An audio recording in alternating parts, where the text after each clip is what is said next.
sinxron manevrlər, sürətli qərarlar, döyüş qabiliyyətinin praktiki nümayişi. Azərbaycan və Türkiyə hərbi aviasiyası bu dəfə təkcə təlim uçuşları həyata keçirmir. Eyni zamanda regionda və dünyada dəyişən təhlükəsizlik arxitekturasına aydın mesaj verir.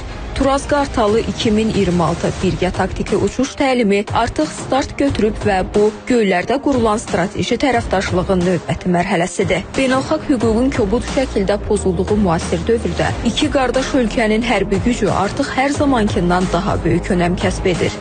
Hər bir təlim yeni bir döyüş üsulunun, yeni bir döyüş modelinin tətbiqini ərsəyə gətirir. Daha müasir hava hücumundan müdafiə sistemlərinin daha ucuz pilotsuz uçuş aparatları sıradan çıxarılması, daha müasir qırıcı təyyarələrin az bir vasitə hava hücumundan müdafiə sistemləri tətbiq edilməsi də sıradan çıxarılmasını görür.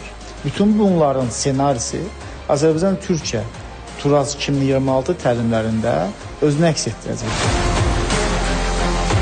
Təkcə ötən ildə Azərbaycanla Türkiyə birgə 25-dən artıq iki tərəfli və çoxmillətli hərbi təlimlər keçirib. Ekspertlər vurğulayırlar ki, coğrafiyamızda baş verən son hadisələr fonunda Türkiyə və Azərbaycanın yaratdığı birgə təhlükəsizlik çətiri böyük mənada regional təhlükəsizlik funksiyasını yerinə yetirir. Məhz bu strateji xəttin davamı olaraq Prezident İlham Əliyev Türk Dövlətləri Təşkilatına üzv olan ölkələr arasında birgə hərbi təlimlərin keçirilməsini artıq bir zərurət adlandırıb. Bu çağırış Türk dövlətlərinin vahid güc mərkəzi kimi formalaşması və gələcəyin ehtimal olunan təhdidlərinə qarşı vahid hazırlıq mərhələsi kimi qiymətləndirilir.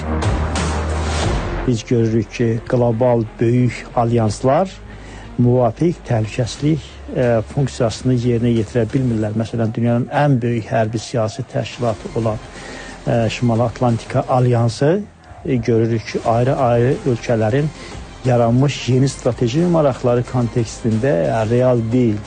Azərbaycan və Türkiyənin yaratdığı yeni təhlükəsizlik çətiri isə çox funksionaldır. Müasir mənada təhlükəsizlik təmin edəcək qədər yetərlidir və həm də cəlbedici bir modeldir. Kim üçün? İlk növbədə mövcud coğrafiyamız üçün və Türk Dövlətləri Təşkilatı üçün.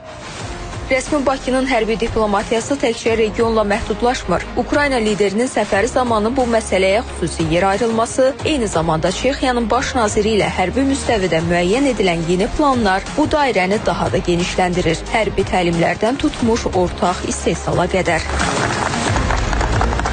Ukrayna müasir hərbi əməliyyatların, müasir döyüş sursatlarının, texniki avadanlıqlarının həyata keçirildiyi bir laboratoriyadır. Bu ifadəni biz işlədə bilərik və bu sayədə qazanmış təcrübəni Ukrayna faktiki olaraq bölüşməyə hazırdır. Eyni zamanda Çexiyanın müdafiə sənayesi sahəsində illərlə qazandığı təcrübə və bu sahədə sənaye qabiliyyətinin olmasıdır. Və hazırda Avropa İttifaqının üzvü kimi, NATO üzvü kimi Çexiyanın bu sahədə müdafiə sənayesi sahəsində qazandığı təcrübə və bunu Azərbaycanla bölüşmək, hətta burada birgə müəssisələrin yaradılması, birgə istehsal məsələləri öz əksini tapıb.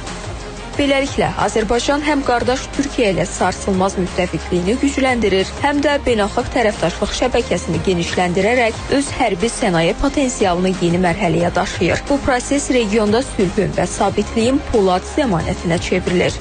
Ləman Bayramlı, Zamin Novuzov, İTV Xəbər.